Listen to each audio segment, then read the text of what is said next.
Welcome to the B2B podcasting session. So we've been planning this for a while, and Chris Connor and I are here live, and yeah. So Chris, welcome, and yeah, it's great to have have this session finally come together.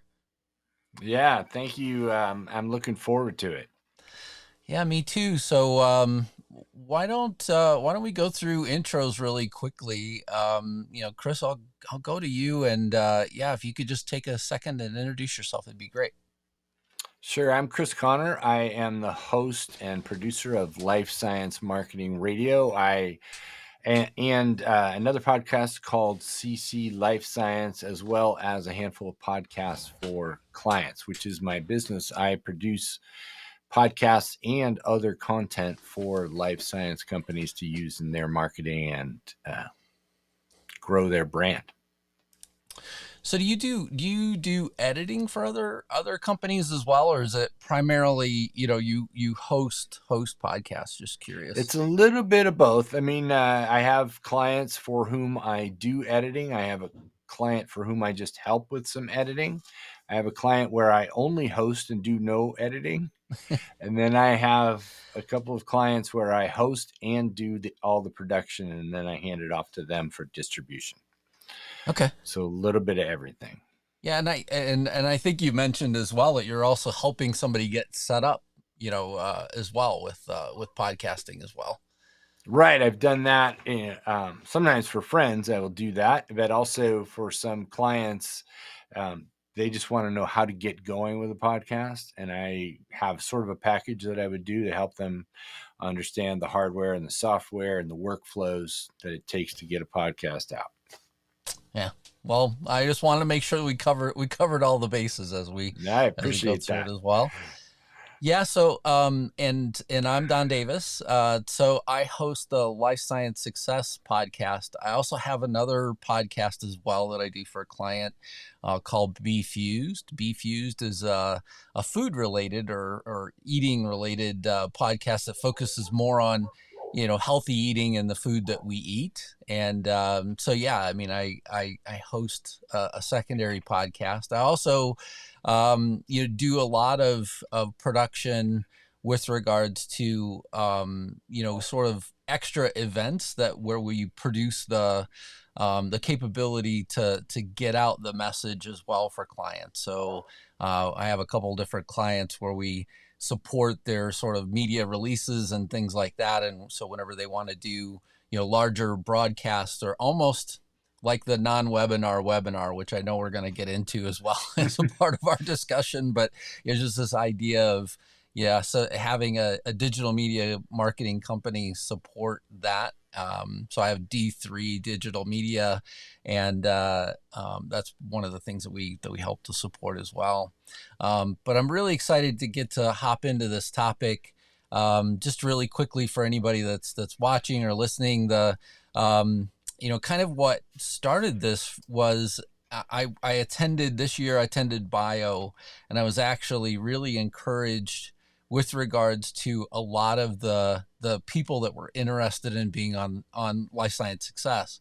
And coming out of that, Chris and I met, and we started talking more about this idea that there just are a lot of businesses that need to get their message out in our space. And there seems to be a real gap where, we're going to cover some of these topics as we go through, but really where we need to focus in on sort of conveying a message out to people about what's going on in a particular company. And so there's a real advantage in terms of having a platform to be able to do it, similar to what we're going to go through today. Absolutely. Yeah. So with that, why don't I cover a little bit of the, kind of what we're going to go through in the next few sessions here. So just real quickly, we are going to go through three different sessions. One is, why a B2B company should create a podcast, which is kind of this first session. The second one would be much more focused on content and format of the content and format overall of the sessions as well, so that you can, get a better understanding of, what sort of content should be, contained in a podcast, or, what sort of, things you might be thinking about from a content and format standpoint, how your podcast might look. And then lastly, technology and distribution. So focusing a little bit more on the technology and distribution in the third session. Then Chris, I don't know if you want to cover the next slide here.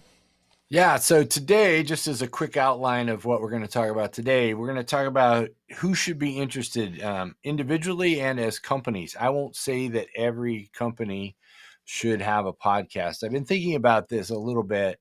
I think it's over the top probably to say that absolutely every B2B company should create a podcast. My brother is a CEO of a company that makes industrial knives.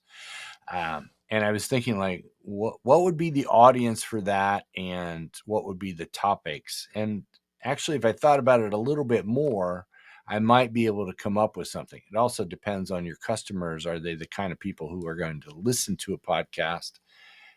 And keep in mind that the podcast itself isn't the only output of these conversations. You can turn that into other content. So it might be a way to do that. Then the bulk of today is about why. What are all the reasons that you might consider a podcast for your B2B company? And then when I talk about the benefits, separate from those reasons that have to do with interacting with your customers and getting that messaging out, there are sort of benefits to creating content through a podcast that are, not directly revolved around the interaction with your customers, but the things you get out of doing this for yourself. So that's the outline for today. Yeah, and I think, back to your brother's podcast.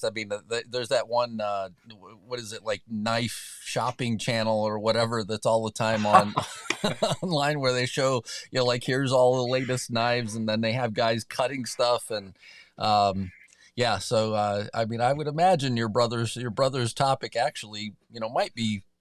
I don't know for an what makes an industrial knife, but it might be actually a good one for people to watch. It's pretty cool how they're made. It could go on a show like how it's made. As a side note, I used to work at this company. It was started by my dad and my uncle. They make a lot of knives for the rubber industry. I'll just share this just because I think amusing. Yeah. When you get a new tire, there are little hairs that stick out of the side of them. Right. When those come out of the mold, those little hairs are like a couple inches long, and it's purely cosmetic. But one of the knives that my brother's company makes are kind of like, they look like combs, and they shave those off the tires. Huh. I made a lot of those as a teenager. Let me tell you that. Who would have ever thought? Yeah. So yeah, absolutely. And, I think a podcast could apply to a lot of different companies, and I'm going to touch on some topics, and because both Chris and I are in life sciences, I can apply some life sciences sort of thinking to this as well. But the applicability of this capability doesn't necessarily have to just be focused with regards to a life sciences company, right? But those will probably be some of the references that come up. So, so companies that are new to their industry, are ones that definitely could benefit with regards to having a podcast, because it'll give you a consistent platform to kind of get the message out. And I've seen this done well by a few different companies, where they have like YouTube channels, or they have, even just a series of content that comes out on LinkedIn that essentially sort of communicates what the company's about, what is it that they're focusing in on. Also, as a company goes to pivot, right?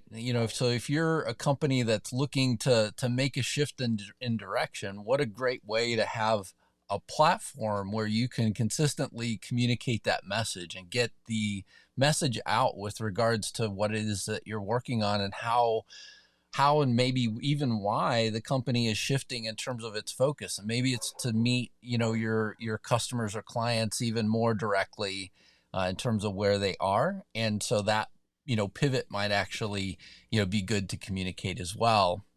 If you're releasing an innovative product, and this is one, where I kind of think about my specific marketplace, right? So healthcare in general, oftentimes is slower to adopt to things that are brand new in a particular market. And you might be able to find people that are early adopters for your product, even though, oftentimes it's something that, that most people would hold off on as well. And so, there is an opportunity to have a platform again to communicate your more innovative product as well.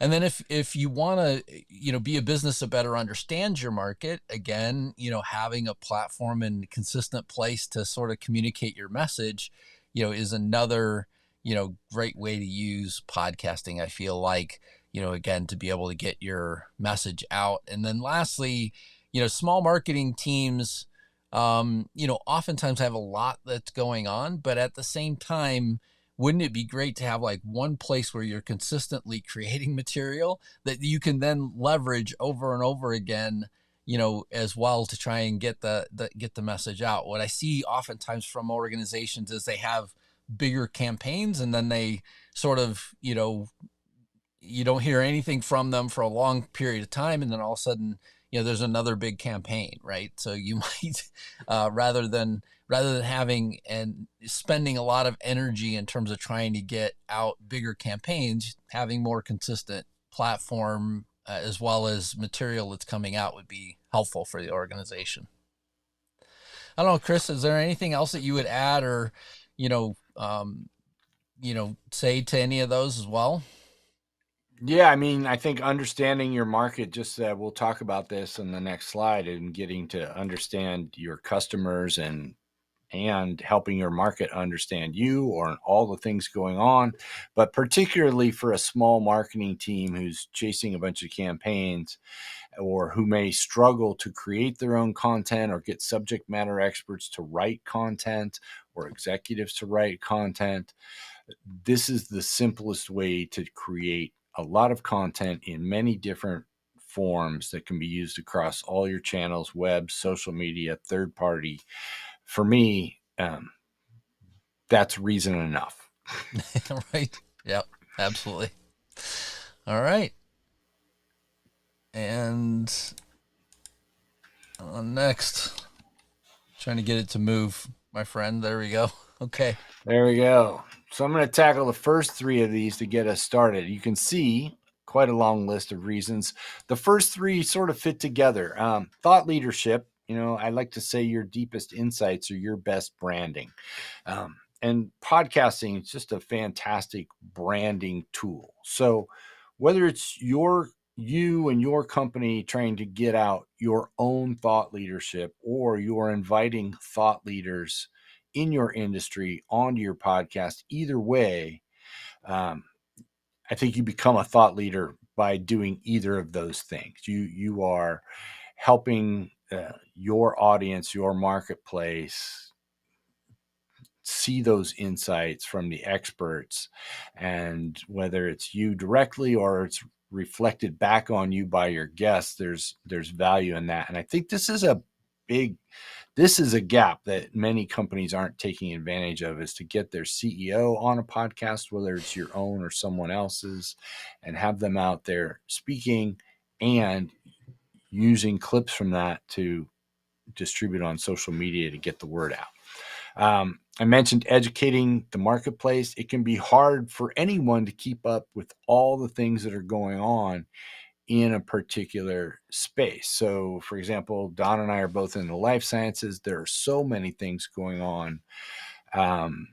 My second podcast, CC Life Science, covers all kinds of innovations in science in the space, purely based on my curiosity, but the intent is that there's an audience out there who just wants to know all the different things that are going on in the research and drug development space, for example. And when you do that and you're out there consistently, you build a certain level of trust and credibility, which goes to the third point. And if you haven't experienced it, you'd be shocked. And I've experienced it on both ends, the know, like, and trust factor. So when I started out 10 years ago, at 9 years ago with the podcast, I was listening to a lot of podcasts and I felt I know these people that I'm hearing every week in my ear. On the other side, and if I met them, it's a little bit like meeting a celebrity because you felt like them. They're in some form of media on a regular basis. And then I went to a trade show and I had someone who I'd never spoken to come up to me who recognized me from Twitter, but who was a listener to my podcast and said, "Hey, you do that thing, right?" And yeah.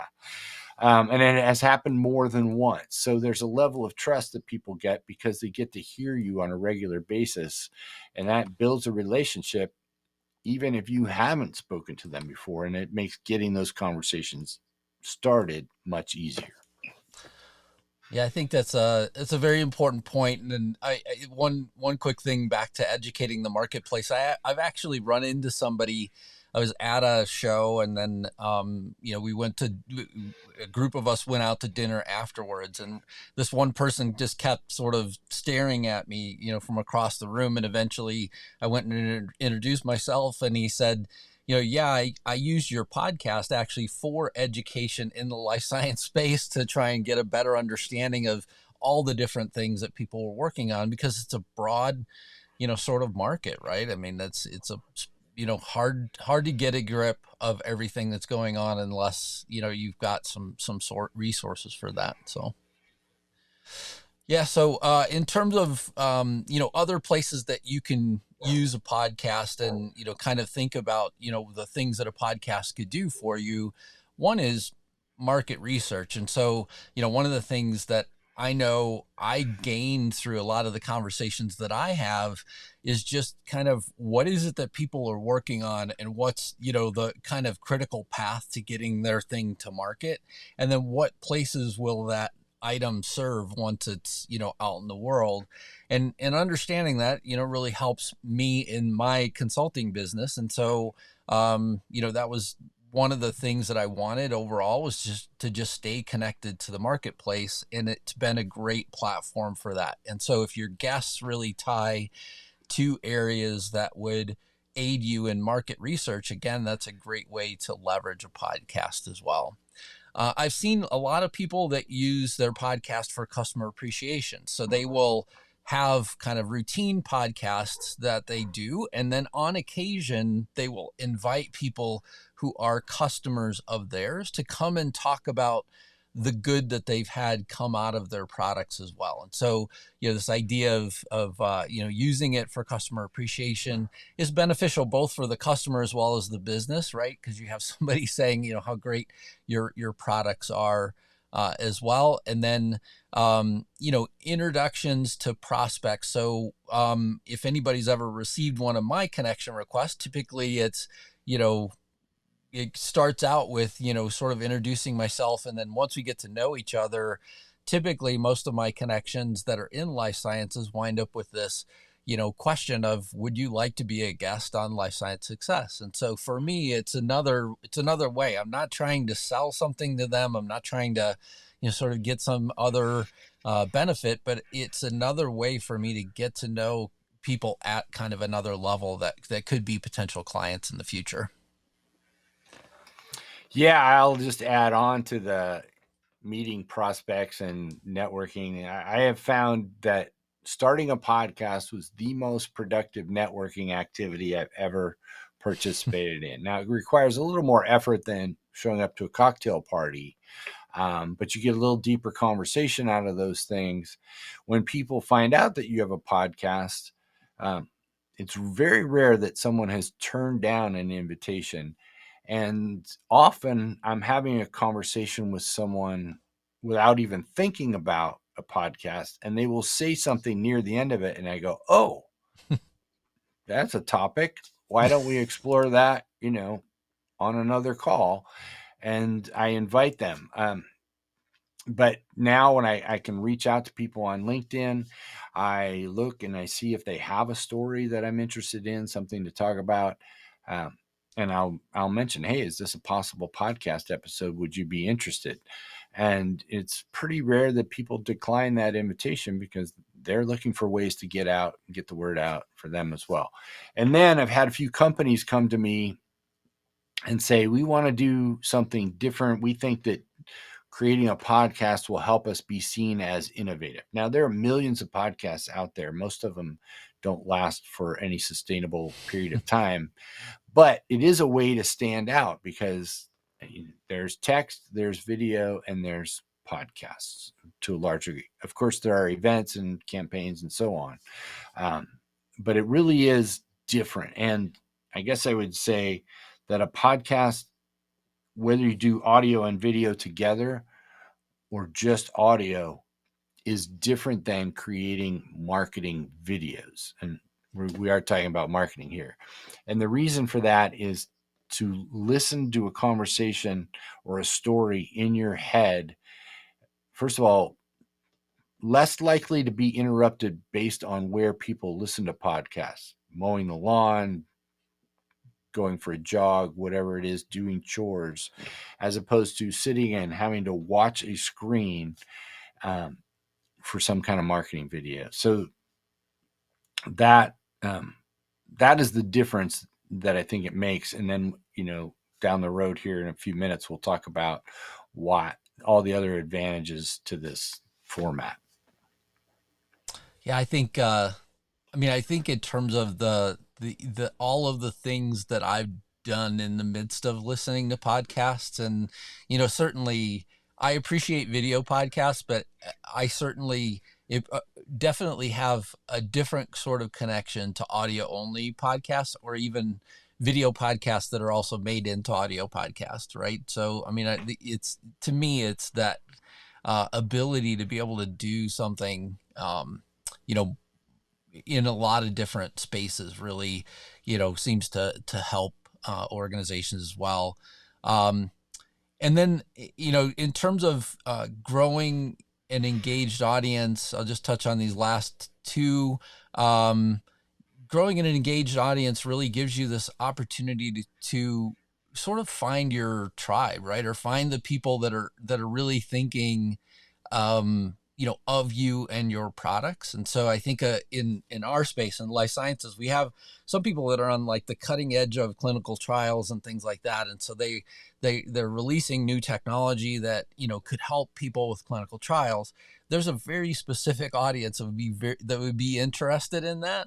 And yet you kind of think about this opportunity to talk about, how the market is shifting, what are all the ways that you're going to find patients for clinical trials? What are all the problems? There are all these opportunities that would be great, sort of topics as well for, for a podcast that sort of grows an engaged audience that's only really interested in that one specific, kind of topic.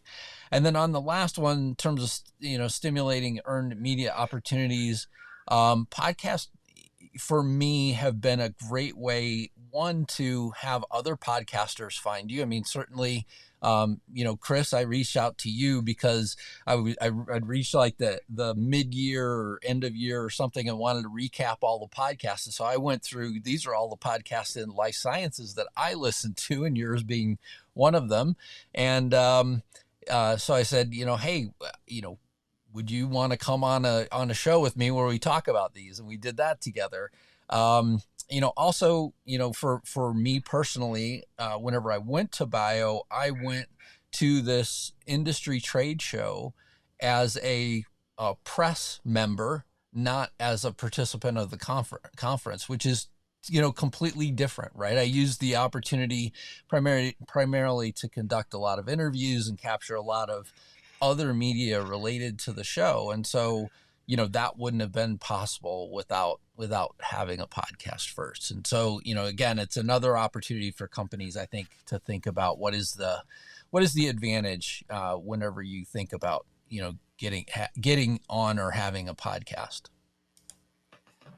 Yeah, I'll just add that, in terms of an engaged audience, imagine you do a 30-minute podcast twice a month, which is I think, fairly typical for people trying to do this in B2B. Where else do you get to have your voice inside of someone's head for an hour every month? Potential customers. And the people that are willing to do that are, your ideal client, presumably. And then in terms of earned media, I've taken, podcasts I've done, those get turned into articles that can get published in magazines, or those magazines might reach out to a guest and say, hey, we want to hear more about that, or tell us more, or more about something else, but you are the kind of person we want to talk to. Yeah. I think it's the wonderful opportunity whenever you consider the, kind of the, the overall benefits that people could have as well. So yeah, in terms of the benefits, in terms of the overall benefits, Chris, you want to hop into this one and cover this for folks? Sure. So again, small marketing team.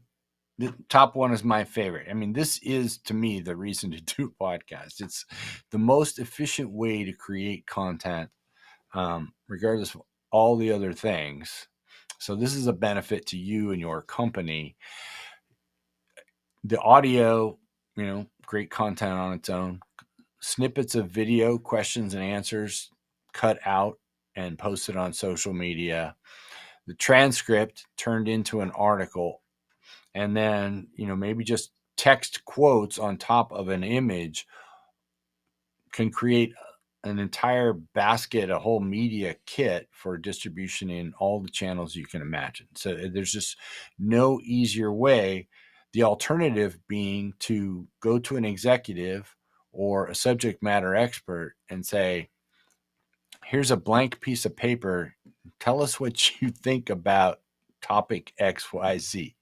And nobody wants to do that. But if you go prepared with questions and say, let's talk about this for 30 minutes, you'll have no problem. And then you have all the answers right there. It's a cheat, really. It is an absolute cheat. So in terms of consistent messaging, not only saying the same thing over and over again, but being out there on a consistent basis, whether you're speaking to your internal team or your external team, you're there, you're present, you're being seen consistently. I think that's a huge amount of value right there. I did a podcast recently with a CEO of a CDMO, and every other Friday he creates a little video, but it could be a podcast for his team. And one of his team members who'd been with the company a long time before he came in said, I've gotten more out of these videos than I got out of the previous CEO in dozens of years. So that can make an impact on your team as well. I mean, people feel more engaged, whether they're customers or your employees. Validating your ideas. If you're thinking about the people you want to work with and you have ideas, you get to share them. You get their ideas, so you're validating your thoughts. It's just good feedback. It's a great way to get the feedback. And then in terms of being discovered, YouTube itself is, the second largest search engine, supposedly. And so people can find your podcast that way, which is a great way to do it, because if they're not directly looking for a podcast, but they're looking for a topic, YouTube is a great way to do it. And then on top of that, Google, which owns YouTube, if you're searching for a topic, is likely to put those videos on the top of the first search page. So yet another way to be discovered and get people into your audience. Yeah, absolutely. And I mean, the one thing for me is just, I've been in a lot of organizations where you'll have like a quarterly town hall, and you go back to what you'd said about the consistent messaging, rather than once a quarter, like you said, I mean, if the CEO is just picking up his phone and every week, you're getting just a short video, or even, maybe across a few different leaders having that same sort of thing, and having consistent messaging go out is absolutely critical, for a lot of different organizations. And so, Hopefully this has spurred a lot of good thinking in terms of things that people should think about whenever they consider possibly having a podcast as well. And so there's a real true opportunity to do that. I guess Chris, any thoughts in terms of things that come to mind whenever you think about ways that you or I could help? I mean, of course, we've done the whole thing. So there's all kinds of ways to help, from, as we talked about at the beginning, just getting set up with hardware and software, to hosting, to editing, distribution, and then even coaching. So I have one client now who I'm sitting in on their episodes and helping a little bit with some editing, but also listening to the host of these conversations. And the goal there is to slowly, back out of that situation where I'm not doing any editing, and I'm really kind of teaching that person, how to carry on, think about their interviews, the questions they need to ask, and then make it easy for them to go back into the recorded files and edit it down to the required time, and so on. So anything from setup to hosting to coaching to editing, it's all possible. I don't know, what you're doing. Yeah, similar situation. I mean, I think there are plenty of organizations out there that seem to want to understand a little bit more. I've also recently created a guide for being a guest. So people who are interested in being a guest, I actually will post that link back into the comment section here on LinkedIn, and so people can grab that that guide as well. I think that there's a lot of different ways to think about this. One is, do you need your own, podcast platform, or do you, maybe sort of leverage somebody else's platform on a routine basis?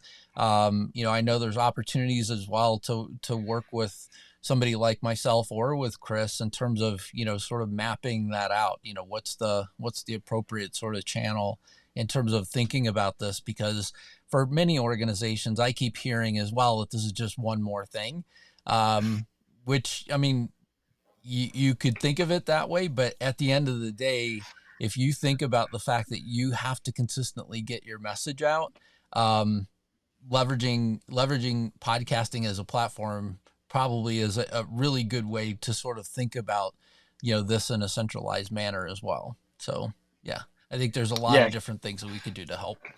It could be one more thing. It could replace a couple of other things as well. Right.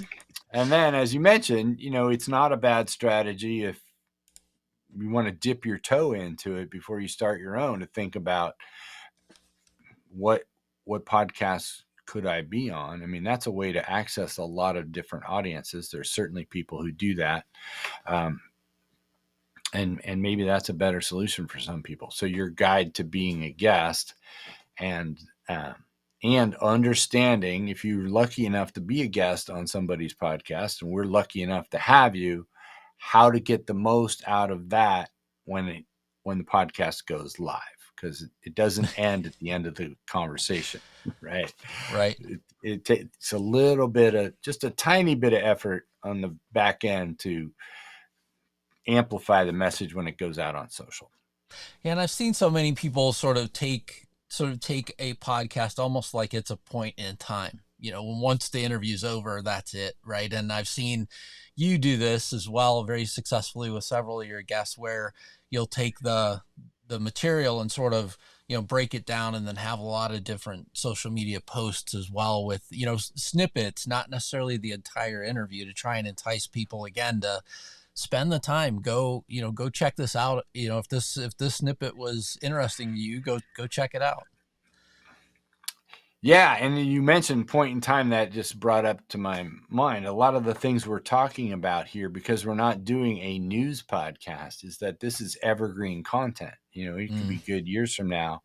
And on top of that, one of the benefits of this is when someone discovers your podcast, it's not uncommon that people have told me, now I'm going back through your whole catalog. So they may discover you now, but they don't realize realize, or they do realize, and now they have to catch up on 50, 100, 200 episodes. I don't think anybody's going that far back in the catalog, but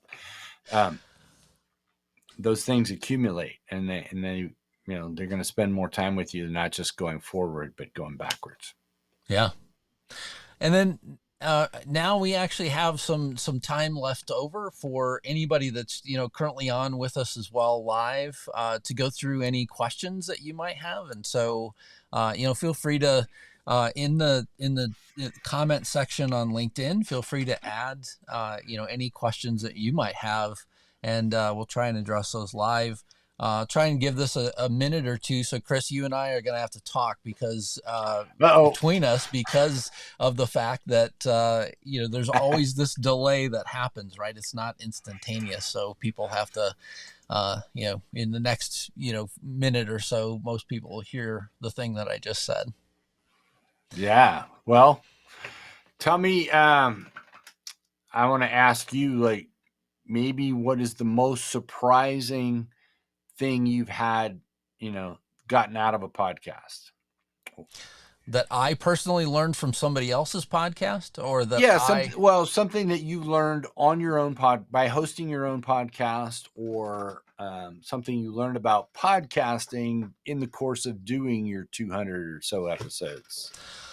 I just recently, so oftentimes I listen to, whenever I have free time, right? I like science related podcasts, but I also like legal related podcasts. And I just heard somebody the other day, they were talking about a specific popular case that's going on right now.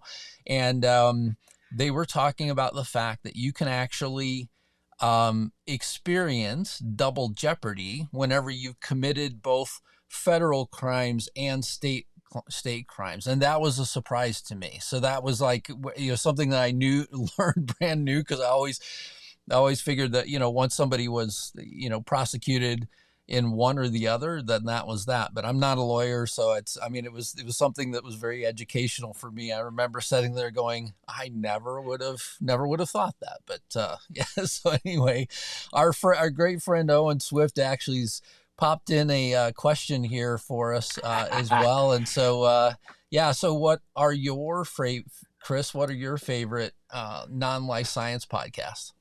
I used to listen to a ton of podcasts about marketing, not so much anymore. So I have the two podcasts that I listen to pretty regularly are the Prof G Show by Scott Galloway, particularly his office hours. I haven't listened to as many of his longer segments where he's interviewing people. But I have a 15-minute drive a couple times a week. So that fits perfectly with his office hours, where people send in questions and he answers them. I get a lot of perspective on different businesses, because people are usually asking about that, and his just outlook on life. And then on the fun side, Smartless with Jason Bateman and Will Arnett, and I always have trouble remembering the other guy's name from Will and Grace, but those guys are hilarious, and they interview, mostly celebrities, but I enjoy that. They have fun conversations. There's a little bit of inside baseball in there, but I'm also interested in how the entertainment business works. It's just fascinating. Yeah. Yeah, I actually, so mine are, so I've been listening to a lot of the Marketing Made Simple, Business Made Simple, those sort of things. There's a podcast that, what's his name? Donald Miller, currently has out. Chris Ye has a great podcast where they talk about, the, sort of what does it take to blitz scale a business? And so a lot of the things that I do are centered around that as a consultant. So it's, how do we properly scale businesses so that they don't feel a lot of the angst and pain that comes along with scaling a business? I've actually had a few entrepreneurs now tell me that the one reason why they're thinking about never being an entrepreneur again is because of the fact that they're having to deal with payroll issues and HR issues and other things. For a long time, it was the Dropout, right? So I was listening to the Dropout as the legal case was happening with Theranos and kind of things that were going on there. And I also loved for a long time Serial as well. But I'm a true crime fan as well. So I mean, I'll listen to the true crime podcast pretty much, anytime that I'm sort of doing something where my mind's not in a business oriented state, but a lot of the stuff that I read and watch and listen to, oftentimes I feel like sort of relates back to the stuff that I do, because it's, for me, that's where I have a lot of fun there as well. I used to enjoy a lot the 30 for 30 podcast from ESPN. I just thought it was really well produced in terms of storytelling. And the advantage of listening to podcasts outside your specialty or your industry is, if you're thinking about doing a podcast, is seeing all the different ways people put their stories together, or how they, just ideas about elements of a podcast that make them successful, make you pay attention. I'm curious if Owen's still out there, if he wants to throw in the chat box what he listens to. Yeah, it'd be great to hear. Like I said, we there's a little bit of a delay, so we'll have to cover things in between us. I also like Lewis Howes's School of Greatness. I mean, I feel like he has good guests on. And then Tom Bilyeu, he has that's the guy that created the Quest bar. He has some good podcasts as well that just sort of talk about general things as well. That I feel like he talks a lot about nutrition and a lot of different topics on there. I'm interested though too, Chris. Do you listen to things at their normal speed, or do you speed them up? Yeah, I'm a normal speed guy. I have listened or tried to listen at sped up, but I'm not listening to so many that I need to go faster. Demand Gen Live, is that from Chris Walker? That probably is. I don't know. I recommend everybody listen to that podcast that Owen is recommending there. If that's the one I'm thinking about. Yeah. And I might check out Linux Unplugged. It's not what I imagined as a non-business podcast, but right. Now you got me curious. Yeah. I'm wondering, is that Linux operating system, I'm assuming? But yeah. Interesting always to hear kind of the topics that people listen to. But again, it highlights for me this, not just the personal side, but also sort of, the opportunity from a B2B standpoint for folks. So yeah, I think there's just a great opportunity for people to leverage, podcasting to sort of capture people's attention and get that part of your brain thinking about what's the story that I want to tell. Yeah. And, I should say that podcasts is the fastest growing medium. I just heard something yesterday, like linear radio is going to go away and it's going to be just podcasts, and you're going to get to pick what you want. But there's no topic that's too narrow, no niche too small. If you have a subject that you're interested in, you can probably find a podcast on it or start your own. I mean, that's and you see, from all of our examples, yours, mine, and Owen's, that people listen to a range of different things. The people that listen to a podcast weekly typically listen to about, I want to say, 7 to 9 episodes every week.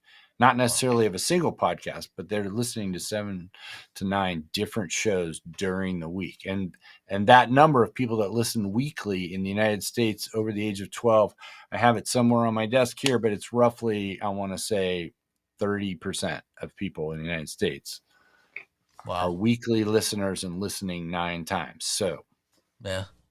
Well, it looks like Owen has another question for us in terms of the topic of podcasting. Is there an inherent disadvantage in being able to get the audience feedback and monitor performance of different episodes?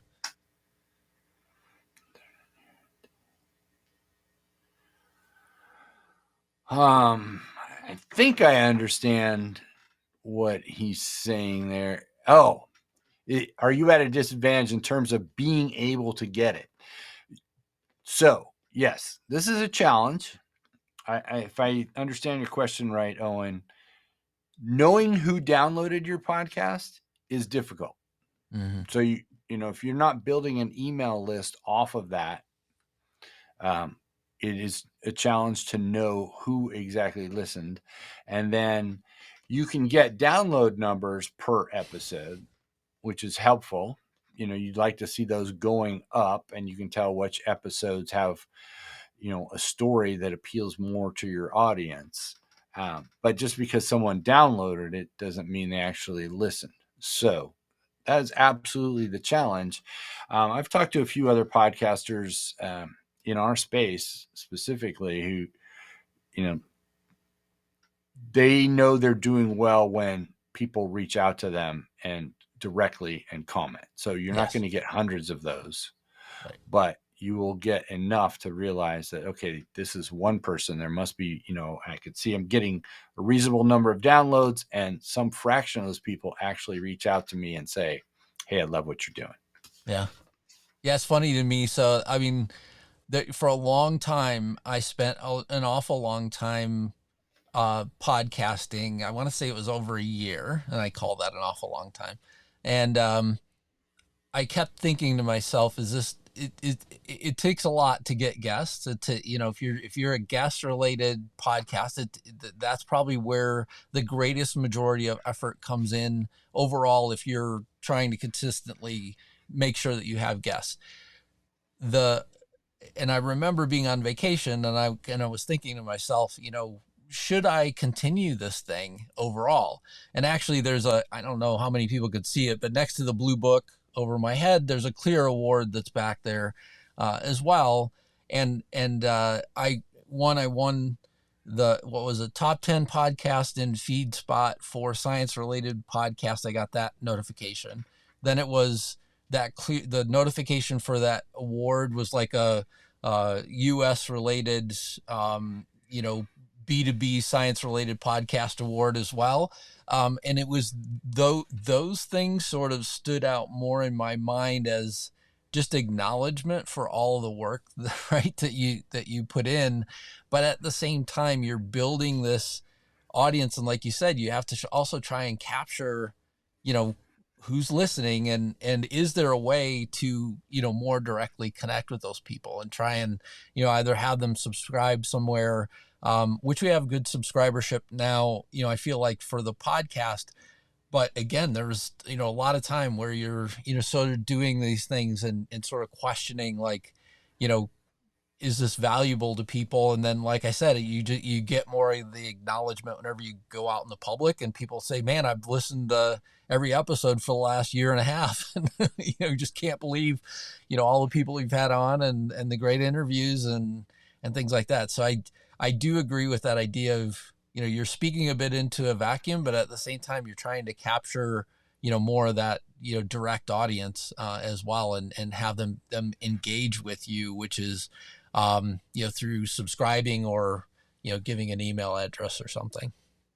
Yeah, I would just say if you're going to do a podcast and just publish it and hope to count on, measuring the downloads or knowing who your listeners are, you're missing the opportunity. It's really in those direct connections and all the things you can do with that right content. So I like to tell people the podcast is not the end product. That's the raw material.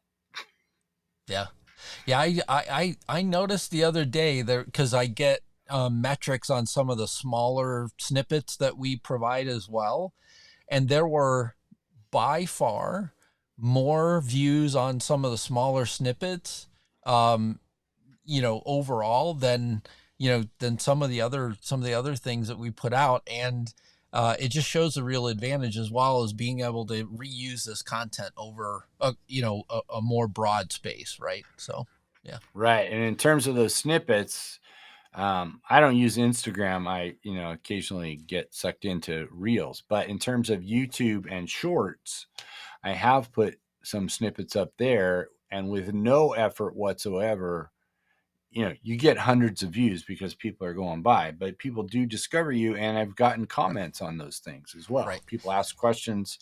I think I put up some of my snippets from the episode on de-extincting the woolly mammoth, which of course gets people's attention. But if you want to be found, put those snippets up on YouTube, and then people can find your long form channel.